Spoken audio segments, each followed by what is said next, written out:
मुलं बघा काय म्हणतायत. जे सिलेबस मध्ये नाहीये पण भविष्यात उपयोगाचं आहे तेच इस्पॅलियरचे स्टुडंट प्रत्यक्ष पाहतात.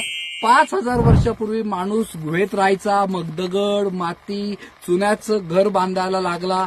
नाशिक मधली जुनी घरं आहेत, वाडे आहेत, इजिप्तमधील पिरॅमिड्स असतील की आपली भव्य मोठमोठी मंदिरं.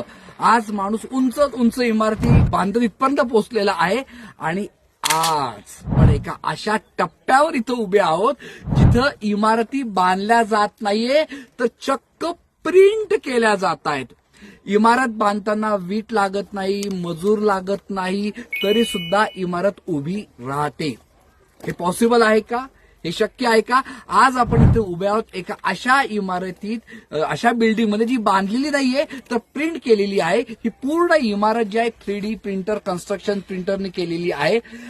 आधी कॉम्प्युटरवर बिल्डिंग डिझाईन केली जाते, नंतर हा मोठा 3D प्रिंटर विशेष M40 सिमेंटचं वापरून भिंतीवर थरावर तो छापतो. जसं केक बनवतात, केकवर लेअर असते तसंच हे घर तयार होत असतात. या पद्धतीने वेळ कमी लागतो, मटेरियल कमी लागत असतं, वाया जात नाही मटेरियल आणि बिल्डिंग अशी मजबूत होत असते.